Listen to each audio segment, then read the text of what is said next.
A mute girl should not be able to sing to a dead child, the Duke whispered, and yet the song was there, trembling through the locked nursery door like a secret the house itself had been trying to bury. At midnight, Whitmore Hall lay beneath a curtain of winter rain, its black windows shining like blind eyes against the storm. Duke Ethan Whitmore stood barefoot on the cold stone corridor, one hand wrapped around a silver candlestick, the other pressed against the paneled door that had not been opened in 7 years. No servant would have dared enter the east wing after dark. No guest had crossed that threshold since the funeral bells stopped ringing. And Clara Bell, the lively little orphan with bright eyes, soft golden-brown curls, and a smile too warm for a house so frozen, was supposed to be asleep in the servants' quarters, silent as the world believed she had been since childhood. But the voice behind the door was hers. He knew it before he understood how. It was not loud. It was not practiced for parlors or applause. It was a fragile thread of melody, sweet enough to make the dust seem holy, gentle enough to reach places in him no prayer had touched. The lullaby floated through the nursery like candle smoke, rising and falling around the empty cradle that still stood beside the far wall, draped in white linen no one had the courage to remove. Ethan's breath stopped. For 7 years, that room had held nothing but absence. His wife's final shawl remained folded over the rocking chair. A painted wooden horse watched from the corner with one glassy eye. Tiny blankets, never used long enough to fade, rested in a cedar chest beneath the window. He had ordered the door locked after the burial and had worn the key on a chain beneath his shirt, close to his heart, as if grief could be controlled by metal. Yet somehow Clara had entered. Somehow the mute orphan he had chosen precisely because she could not fill his house with chatter was standing in the forbidden room, singing as though she had been invited by the dead. Ethan pushed the door open. The hinges gave a low, wounded cry. Clara turned at once. The candle beside the cradle lit her face in gold, revealing the startled wideness of her blue eyes, the blush of life in her cheeks, the parted lips that had just released a note into the darkness. She looked impossibly young in that moment. Not childish, but alive in a way Whitmore Hall had forgotten how to be.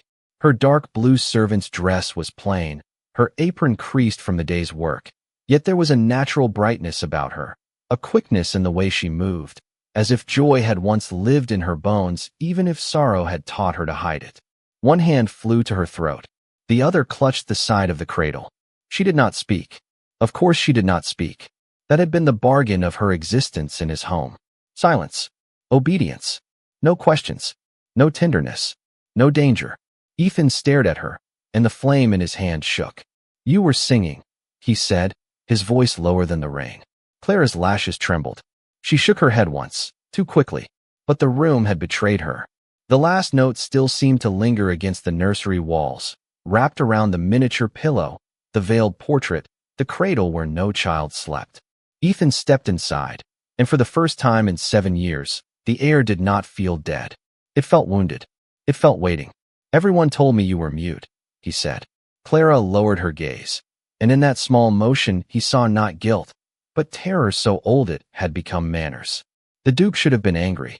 He should have demanded how she found the key, why she had entered this room, why she had hidden a voice that could break a man open with a single lullaby.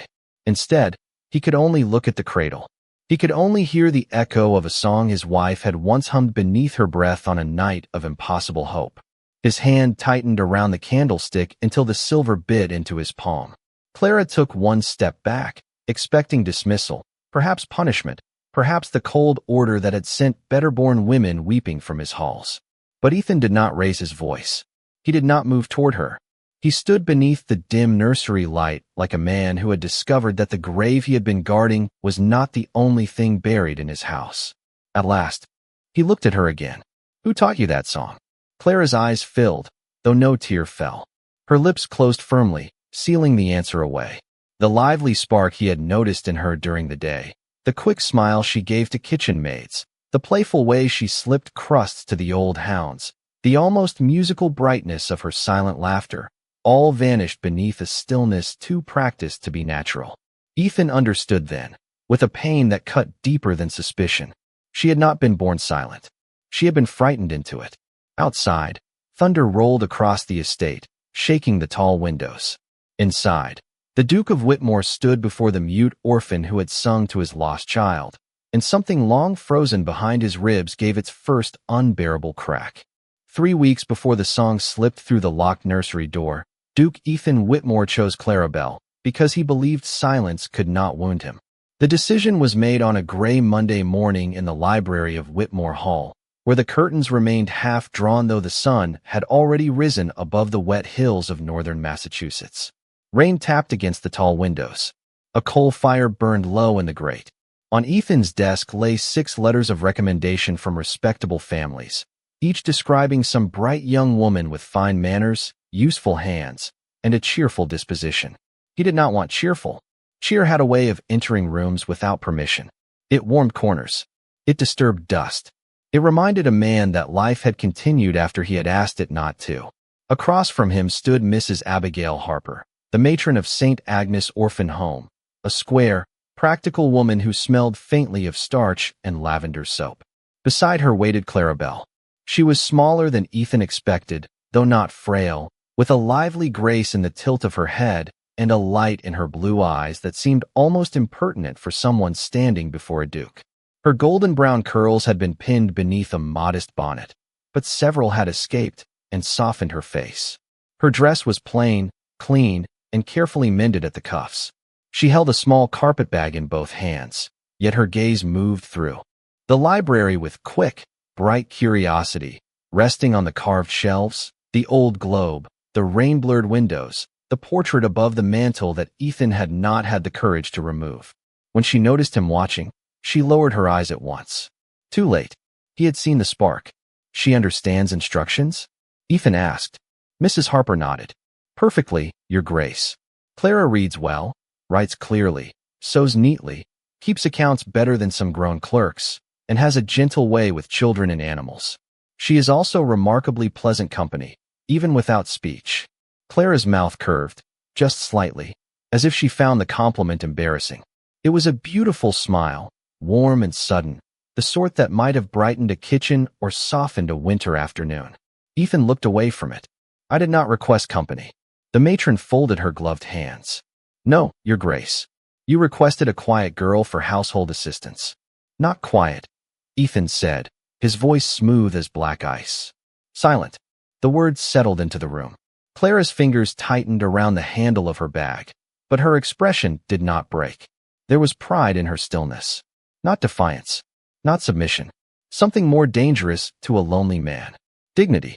Mrs. Harper cleared her throat. Clara has not spoken aloud since she was a child. The physicians found no defect that could be corrected. The rest is, perhaps, sorrow. Sorrow is common, Ethan replied. Disruption is not acceptable. Clara looked up then. For a single heartbeat, her eyes met his. He expected fear. He saw intelligence. He expected dull obedience. He saw a young woman measuring the coldness of the room and deciding she could survive it. That should have warned him. Instead, it reassured him. A woman who could not speak could not ask him why the East Wing was locked. She could not offer condolences with soft words that scraped against old wounds. She could not laugh in the corridor and make the servants remember music. She could not say his name in a voice gentle enough to matter. Ethan opened the top drawer of his desk and removed the employment paper his steward had prepared. She will assist Mrs. Vale with linen, dusting, correspondence sorting, and the unused rooms in the west corridor only. She will not enter the East Wing. She will not ask about the family.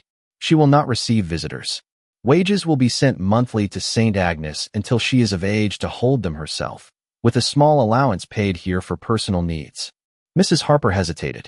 Clara is 21, Your Grace. She may receive her own wages. For the first time, something like color rose in Clara's cheeks. Ethan paused, then dipped the pen in ink. Then she will receive them directly. Clara gave the smallest nod, and to his irritation, he felt as though he had passed some private test. He signed his name. The scratch of the pen sounded louder than the rain. Mrs. Harper exhaled with relief, but Clara did not move. She stood in the middle of the great library, lovely, alert, silent, holding her whole life inside one worn bag. Ethan rose. There is one virtue I require above all others in this house. Clara watched him. Silence, he said. Her smile disappeared, not with hurt, but with the strange sadness of someone hearing a sentence pronounced over both of them. Then she bowed her head. Ethan mistook it for agreement. He did not know that he had just welcomed into Whitmore Hall the one soul whose silence was deeper than his own. By the time Mrs. Harper's carriage disappeared down the long gravel drive, Clara Bell belonged to Whitmore Hall as completely as any chair, candle, or covered portrait, though she stood on the front steps as if she had entered a world that had forgotten the use of daylight. The house rose around her in gray stone and black ivy, enormous enough to swallow sound before it reached the ceiling. Its windows were tall and narrow, its roofline sharp against the pale sky, its chimneys breathing thin smoke into the damp Massachusetts air. Clara tilted her face upward, curious despite herself. There was sadness here, yes, but not emptiness. No truly empty place kept so many secrets. Mrs. Vale, the housekeeper, met her in the entrance hall with a ring of keys at her waist and an expression polished by years of service. You will rise at 6 o'clock, take breakfast in the servants' room, and receive your duties from me. His Grace values order, discretion, and quiet. Clara nodded. Her blue eyes moved past the woman to the veiled portrait hanging above the central staircase. Black cloth covered the painted face, tied with a faded ribbon that had once been white. Beneath it stood a small table where fresh flowers had not been placed in years. Dust silvered the vase like frost. Clara's fingers twitched toward her notebook, but she stopped herself. Questions were not welcome here. Mrs. Vale noticed the direction of her gaze. That is not your concern. Clara lowered her eyes at once, though not before she saw the housekeeper's face soften with something very close to grief. As they walked through the halls, every footstep seemed too loud. The servants spoke in careful murmurs. Doors closed gently.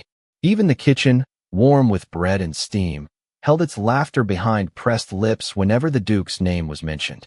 Clara should have been frightened. Instead, the liveliness she had learned to hide stirred quietly within her. She smiled at a scullery maid who dropped a spoon, helped an elderly footman gather fallen logs, and slipped half her biscuit to a greyhound lying near the back door. The dog thumped his tail once, astonished by kindness. By afternoon, Clara was taken to her small attic room beneath the western roof. It held a narrow bed, a washstand, a cracked mirror, and a window looking across the winter gardens toward the east wing. There, the house changed. The curtains were drawn. The stone looked darker.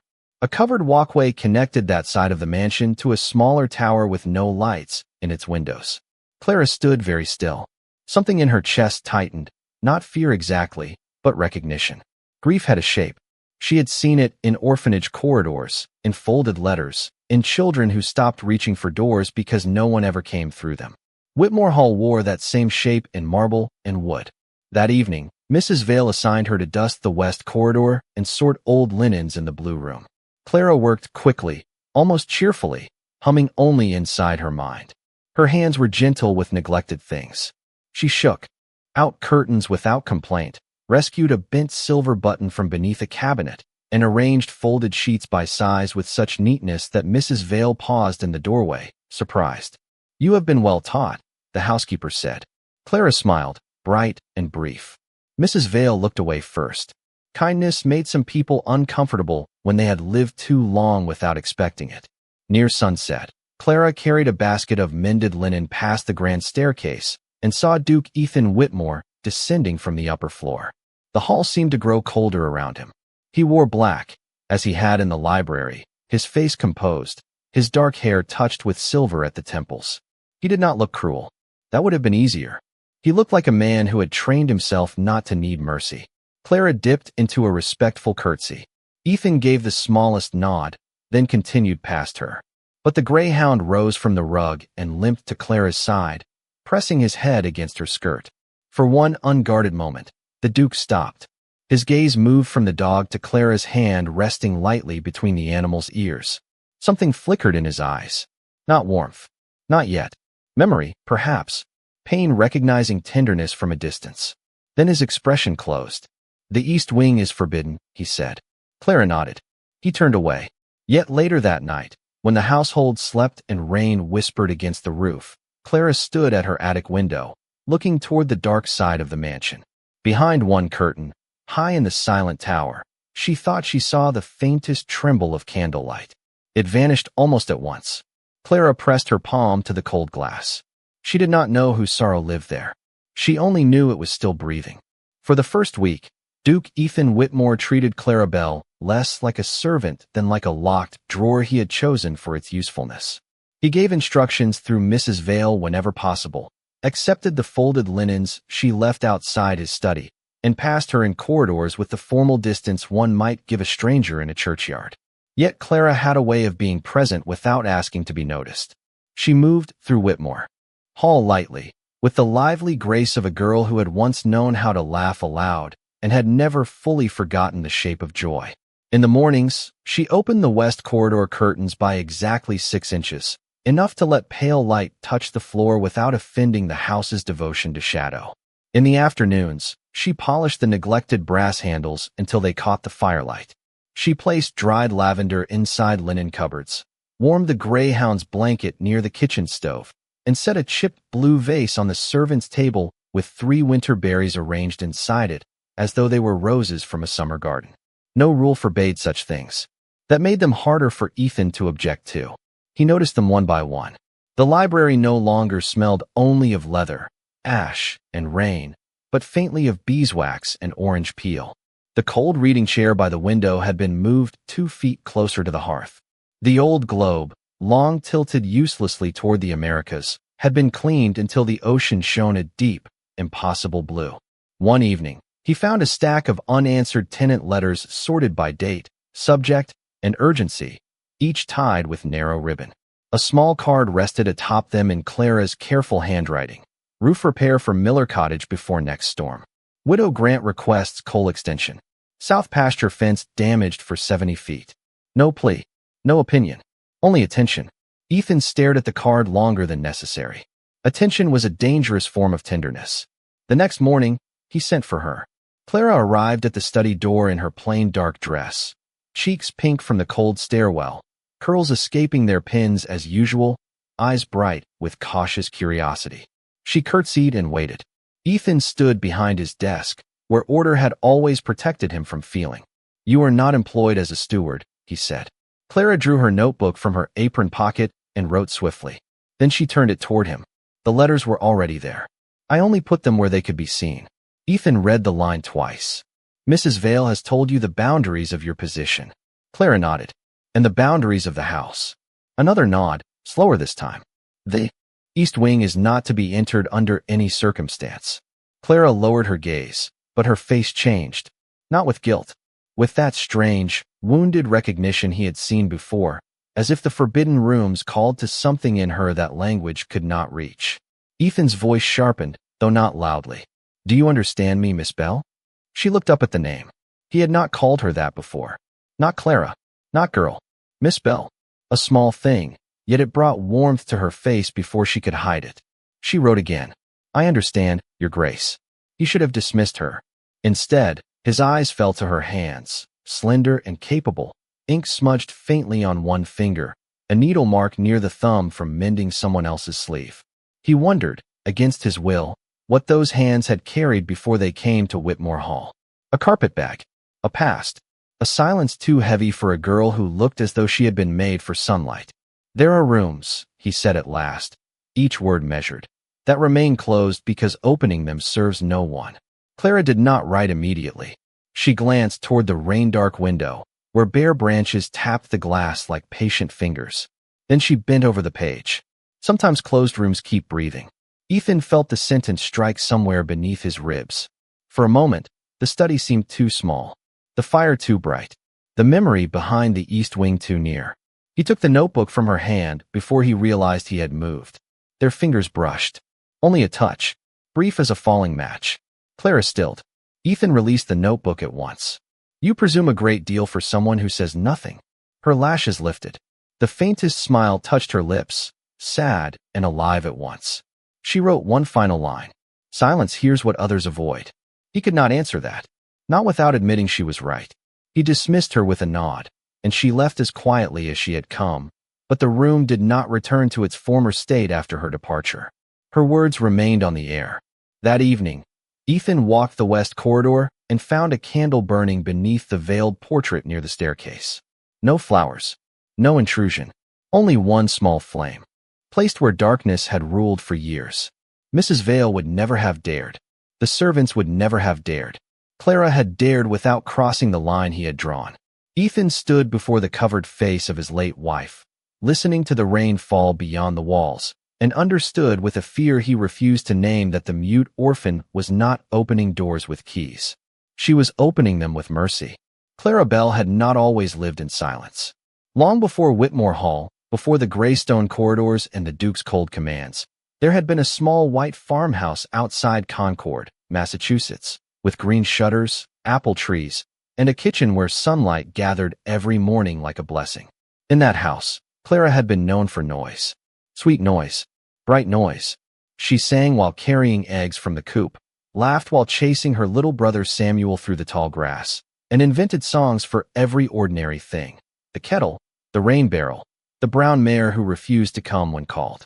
Her mother used to say that Clara had been born with a bird in her chest, and her father, who repaired clocks and never hurried anything delicate, would answer that the bird must be treated kindly or it would fly away. Clara had believed voices were gifts then. She had believed songs made dark rooms safer. The lullaby was her mother's, soft and simple, sung at night when Samuel feared thunder or shadows beneath the bed. Hush now, little heart, rest where angels keep. Clara had learned it by listening through the thin wall between the children's room and her parents' room, humming it under her blanket until the melody became part of her breathing. Years later, at St. Agnes Orphan Home, when younger children cried into their pillows after lights out, Clara would sit beside them and mouth the tune without sound, letting her hands mark the rhythm against the quilt. But she never sang it. Not after the night everything changed. It had been winter then, bitter and windless, with snow lying hard over the fields and the moon silvering the roof. Clara remembered pieces, never the whole, because mercy sometimes breaks memory into fragments small enough to carry. Hey, lantern glow in the hallway. Her mother's shawl slipping from a chair. Samuel's small hand gripping hers. The sharp bell from the church half a mile away. Adults shouting somewhere beyond the smoke-dark stairwell. Clara had sung to keep Samuel calm because he was trembling, because she was the older sister, because the lullaby was the only brave thing she knew how to offer. She sang until neighbors found them near the back pantry door, wrapped in a quilt, covered in soot, alive. Her parents were not. No one blamed her with official words. Official words were often kinder than whispers. But grief makes people cruel in soft voices. She heard them at the church, in the orphan wagon, beneath the black umbrellas at the burial. If she had screamed sooner, if she had called for help instead of singing, if the girl had not wasted breath on a song, no one meant to destroy her. That was what made it worse. They only wondered aloud until their wondering became a sentence inside her own heart. My voice brings death. At St. Agnes, Clara stopped speaking on the third morning. Mrs. Harper called it shock. The physician called it nervous silence. The children called her mute. Clara let them. Silence became a locked door she could carry wherever she went. Behind it, the lively girl did not die completely. She still smiled. She still ran across the yard when rain began, still made faces to cheer crying toddlers, still danced quietly with a broom when no one important was watching. Beauty remained in her like a candle cupped against wind, but her voice stayed buried.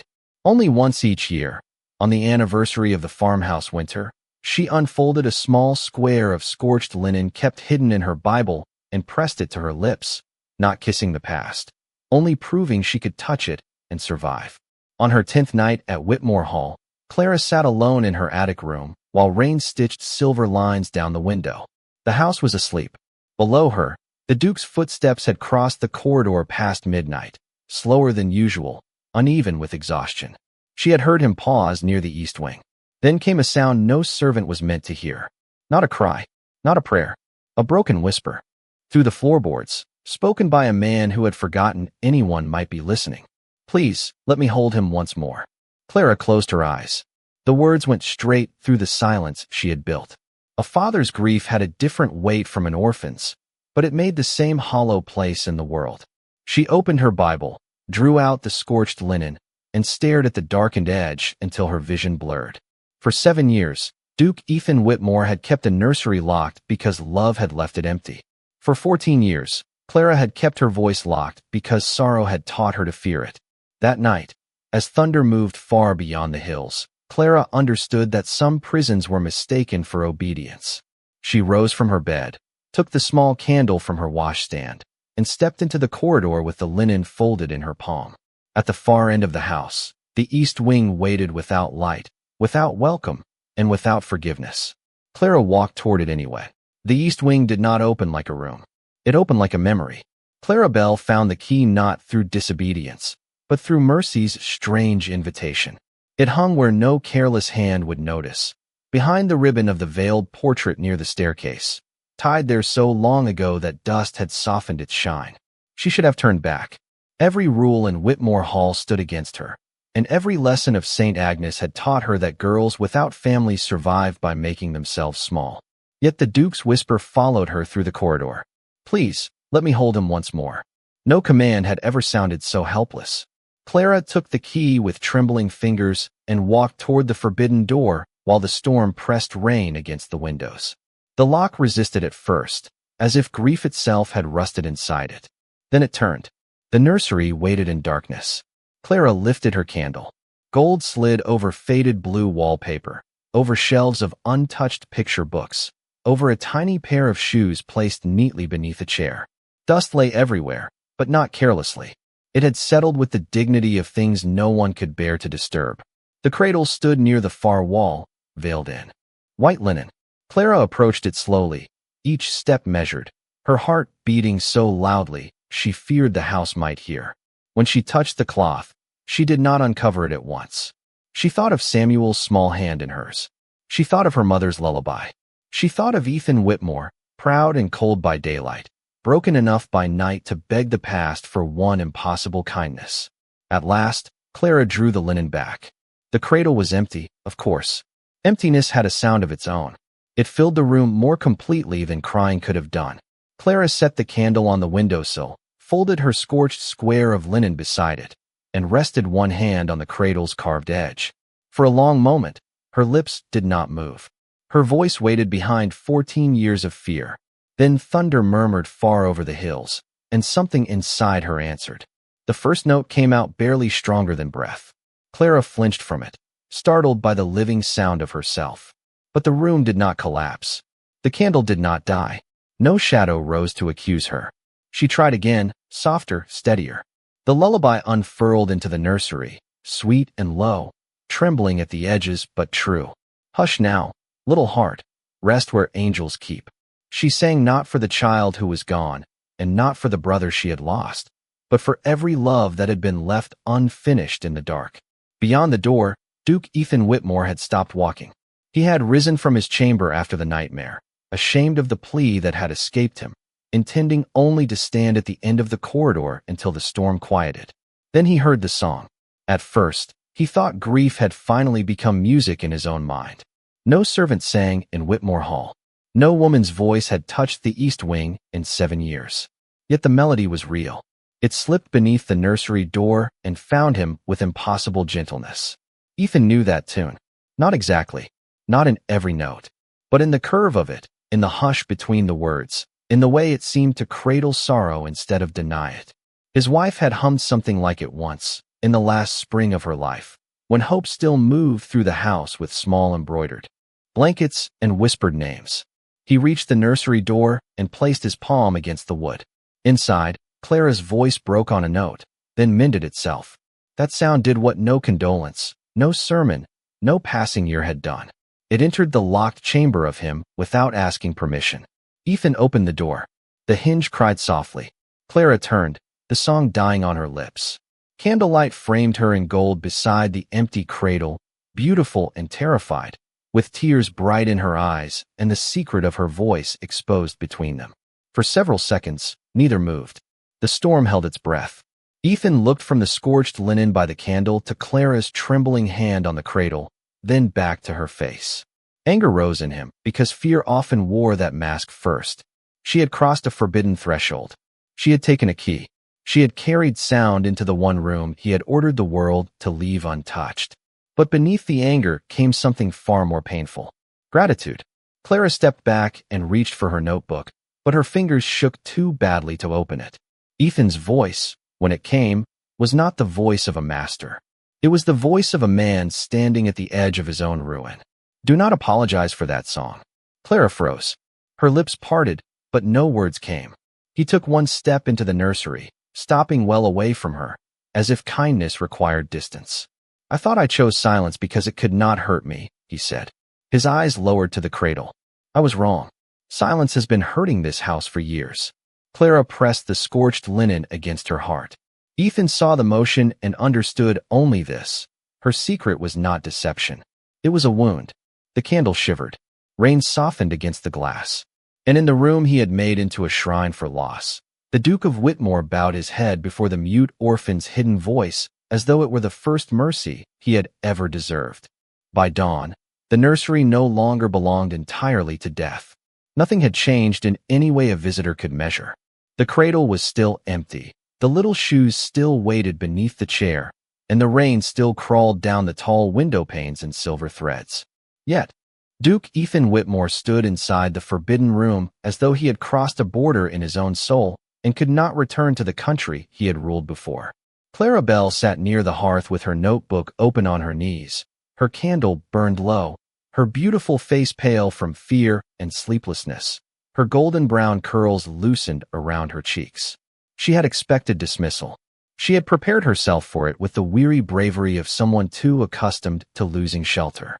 Instead, Ethan had ordered tea brought quietly to the east wing before the servants were fully awake, and when Mrs. Vale appeared at the door, stunned beyond speech by the sight of the nursery open, he had only said, "Miss Bell is under my protection. See that no one questions why." Those words had changed the air. Clara heard them. More dangerously, she believed them for one trembling moment. Now she wrote because speech still frightened her in daylight. "My voice should not have been here." Ethan read the line, then looked at the scorched linen folded beside her teacup. "Your voice harmed no one." Clara's fingers tightened around the pencil. The answer came slowly, each letter pressed too deeply into the page. "I sang once when I should have called for help." He did not interrupt. He had learned, in the span of one night, that silence was not empty when it belonged to Clara. It was crowded with things no child should have carried alone. She wrote of the farmhouse near Concord, the winter night, her little brother, the lullaby, the whispers that followed. She did not make the story dramatic. That made it worse. There were no accusations in her account, only the plain obedience of a heart that had mistaken grief for guilt. Ethan read every word standing beside the cradle of his own loss, and by the time he reached the final sentence, something in his face had altered. "My voice only brings death." He set the notebook down with great care, as if sudden movement might injure them both. "No," he said. The word was quiet, but it filled the room. Clara looked up. Ethan was not a gentle man by habit. Gentleness had been buried beneath discipline, title, estate ledgers, black coats, and 7 years of refusing comfort. Yet when he knelt before the hearth to place another piece of wood on the fading fire, his hands moved with a restraint that made Clara ache. "You were a child trying to comfort another child," he said. "That was not failure. That was love doing the only thing it knew how to do." Clara's eyes shone. She turned away quickly, but he had seen enough. The lively girl he had noticed in flashes, the one who smiled at servants and charmed old hounds and left berries in chipped vases, had not been false. She had been surviving behind a locked gate.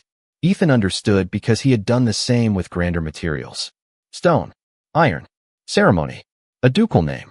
Later that morning, he unlocked the nursery windows for the first time in 7 years. Cold air entered with the scent of wet earth and pine. Clara stood beside him, her shoulder a respectful distance from his sleeve, and watched the curtains stir like something waking. "I kept this room closed because I thought grief was loyalty," he said.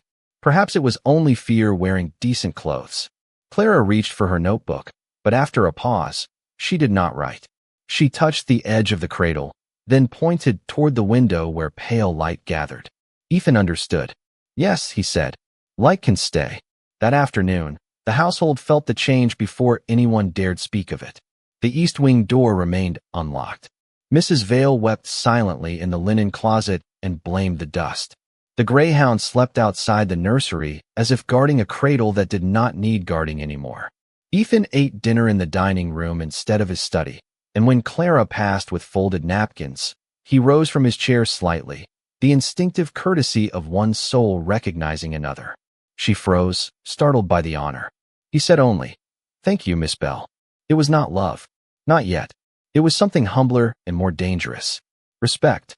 That night, Clara returned to her attic room and found fresh coal in the grate, a thicker quilt on the bed, and on the small table beneath the cracked mirror, her wages in a sealed envelope with her full name written in Ethan's hand. Not Orphan. Not Mute.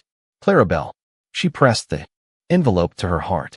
Downstairs, in the once forbidden nursery, the Duke sat alone beside the empty cradle with Clara's notebook open before him. He read the line again and again, then took up his own pen and wrote beneath it in a hand unsteady with feeling.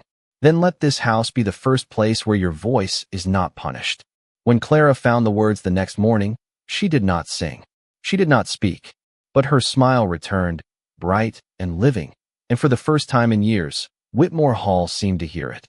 The peace inside Whitmore Hall lasted only 4 days before the world outside discovered it and came to correct the mistake. Lady Margaret Ashford arrived on a clear, brittle afternoon in a black carriage trimmed with polished brass, bringing with her 2 trunks, 1 maid, and the cold certainty of a woman who believed every sorrow could be managed by proper bloodlines. She was the late Duchess's cousin, though she wore the connection like a medal rather than a memory, and she stepped into the entrance hall with her chin lifted toward the veiled portrait as if expecting the dead to approve of her. Duke Ethan Whitmore was in the south pasture inspecting storm damage, and Mrs. Vale, trapped by duty, had no choice but to receive the visitor. Clara Bell stood near the staircase with a basket of folded linen in her arms, beautiful in her quiet way, her cheeks bright from the cold, her curls pinned neatly for once, her blue eyes alive with the new and fragile courage that had begun to return to her. Lady Margaret saw her at once. Some women could sense warmth in a house the way wolves sensed an open gate. "Who was that girl?" she asked. Mrs. Vale answered carefully. "Miss Clara Bell, my lady. She assists in the household." Lady Margaret's eyes narrowed. "Miss Bell? How generous we have become with titles." Clara lowered into a curtsy, neither clumsy nor servile. The dignity of it made Lady Margaret dislike her immediately. By dinner, the visitor had learned enough from frightened servants to sharpen suspicion into accusation. The east wing had been opened. A candle had been placed beneath the portrait. The Duke had dined outside his study. The orphan girl received wages in her own name. Worst of all, His Grace had called her Miss Bell before the household. Lady Margaret did not raise her voice. She did not need to. Her cruelty moved best in silk slippers. The next morning, she found Clara in the nursery, where pale sunlight now rested on the empty cradle and fresh air softened the room's old grief. Clara was replacing the faded linen with a clean white cloth, her movements gentle, almost reverent. Lady Margaret stopped at the threshold as though she had found theft in progress. "So it is true." Clara turned, startled, one hand still resting on the cradle. "You have made yourself comfortable among things that do not belong to you." Clara reached for her notebook. Lady Margaret crossed the room and looked at it with contempt. "Do not perform innocence for me. I have been informed that you are not mute at all." The words struck harder because they were spoken so softly. Clara's fingers froze. "A clever little trick," Lady Margaret continued. "A silent orphan enters a grieving man's house, earns pity, opens forbidden rooms, and then reveals just enough sweetness to make herself indispensable." Clara shook her head, color draining from her face. She tried to write, but the pencil slipped against the page. Lady Margaret glanced toward the cradle. "Did you sing here? In this room? How touching. How calculated." The nursery seemed to shrink around Clara. The light that had entered only days before felt suddenly exposed, almost ashamed. "His Grace is lonely," Lady Margaret said. Lonely men are easily confused by gratitude, especially when a pretty girl mistakes service for devotion. Clara stepped back as if the words had made the floor unsafe beneath her. There was no improper truth to defend, no shameful act to confess. Yet humiliation rose all the same, hot and silent.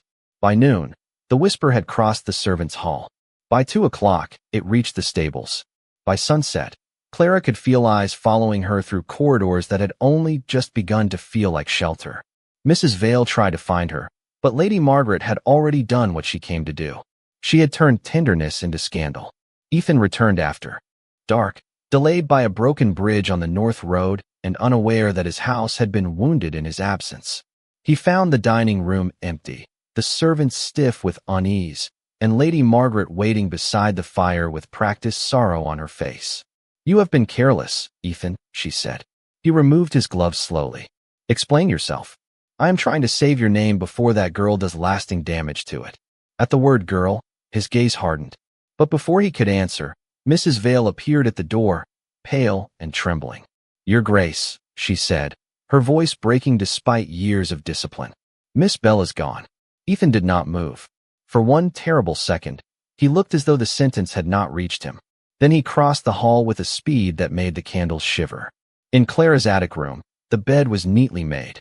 The thicker quilt lay folded at the foot, untouched, as though she had not dared take comfort with her. Her carpetbag was gone. On the small table, beneath the cracked mirror, rested her notebook, the scorched linen, and a single sheet of music written in her careful hand. No farewell, no accusation, only the lullaby. Ethan picked it up, and the paper trembled between his fingers. Outside, snow had begun to fall, soft and blinding, over the long road leading away from Whitmore Hall. Lady Margaret stopped in the doorway behind him. "Let her go. It is Kinder." Ethan turned, and the man who faced her was no longer the frozen widower she thought she understood. "No," he said. One word. A door breaking open. Then the Duke of Whitmore took Clara's song, walked into the storm, and left every rule of grief behind him. Snow softened the road beyond Whitmore Hall until every familiar shape became a ghost. But Duke Ethan Whitmore rode through it with Clarabelle's song folded inside his coat. Pressed close to the heart he had spent 7 years pretending was buried. The wind cut across the fields, white and bitter, blurring fence lines and swallowing the hoofbeats beneath him. He searched the south road first, then the lane toward the village, then the narrow path that led past the old cemetery where the Whitmore family stones stood beneath. Black iron gates. She was not there. Of course she was not there. Clara would not choose a place of graves. She had been trying, in her quiet and impossible way, to lead him out of one. Near midnight, he saw a faint light in the windows of the abandoned chapel 2 miles from the estate, a small wooden building left unused since the new church opened in town. Its white paint had peeled from years of weather, and the bell tower leaned slightly, but candlelight trembled behind the frosted glass like one last breath refusing to vanish. Ethan dismounted and entered without ceremony. Clara stood near the front pew, her carpetbag at her feet, her cloak dusted with snow, her beautiful face pale with exhaustion and dignity. She looked smaller in that empty chapel, but not broken, never broken. In one hand, she held the scorched linen. In the other, she held nothing at all, because she had left him even the notebook. She had taken away every easy path for him to misunderstand her silence. For a moment, he could only stand in the doorway, feeling the cold enter behind him and the old fear rise in front of him. Then Clara turned. Her blue eyes widened, not with hope at first, but with pain, as if his arrival might be another kindness she would have to refuse. Ethan stepped forward slowly. "You left your song," he said. She lowered her gaze. "I brought it back." He drew the folded sheet from his coat and placed it on the nearest pew between them. "But I did not come for the paper." Clara's lips trembled. No voice came. Ethan removed his hat, then his gloves, because this was not a command to be delivered from above. It was a confession, and confessions required bare hands. "Lady Margaret called your kindness ambition because she has never understood either one. She called your silence deceit because she did not know grief can take a voice and lock it away. She called your song calculation because she could not bear that mercy reached me when rank and family failed." Clara shook her head, a silent plea for him to stop before his name was damaged by defending hers. Ethan understood the gesture and refused it with a gentleness that hurt more than pride. "No, do not protect me from the truth at your own expense." Behind him, the chapel door opened again. Mrs. Vale stood there, breathless, with the gray hound at her skirts, and beyond her came Lady Margaret in a carriage cloak, followed by 2 servants who had tracked their master in frightened loyalty. The chapel filled not with a crowd, but with witnesses. Enough. Lady Margaret's face tightened when she saw Clara. Ethan, do not make this public. The Duke turned. It became public when you chose to shame an innocent woman in my house. She is a servant. She is Clarabelle. His voice did not rise, yet every candle seemed to steady around it. She did not pretend to be silent. The world frightened her into silence. I was coward enough to value that silence because I thought it would keep me safe from loving anyone again. Clara pressed one hand to her heart. Ethan faced her then, and all the grandeur of his title fell away until only the man remained. I chose you for the wrong reason, he said. I chose you because I believed a voiceless girl could not ask anything of me. But you asked the one thing no one else dared ask. You asked me to live. Snow whispered against the chapel windows. Clara's eyes filled, but her chin lifted with the quiet pride that had first unsettled him in the library. Ethan lowered himself to one knee, not with the theater of courtship, not to claim her before others, but to meet the place where his apology belonged. Forgive me, he said, not because I am your duke, not because I found you. Forgive me only if I learn to deserve the sound of your voice. Lady Margaret turned pale. Mrs. Vale began to cry openly. Clara stood motionless, the lively brightness of her spirit trembling through sorrow like dawn behind storm clouds. Then, slowly, she stepped toward Ethan and touched the folded song on the pew. Her fingers shook. Her lips parted. The first sound was barely audible. Your Grace. Ethan closed his eyes as though the words had given him back something sacred. Clara swallowed, fighting years of fear, and tried again. Ethan. His name in her voice was not loud, not perfect, not easy.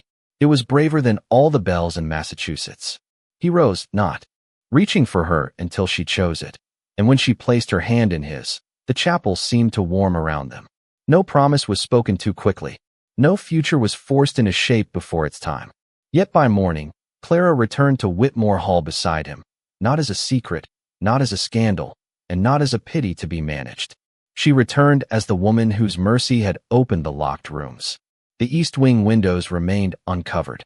The nursery became a room of light, where flowers stood beside the cradle and music was no longer feared. And some evenings, when winter darkened the hills and the house grew quiet, Clara sang softly by the fire while Ethan listened, not as a broken man begging the past to return, but as a living man learning that love does not erase grief. It teaches grief how to breathe. Some voices are not lost. They are waiting for one wounded heart brave enough to hear them.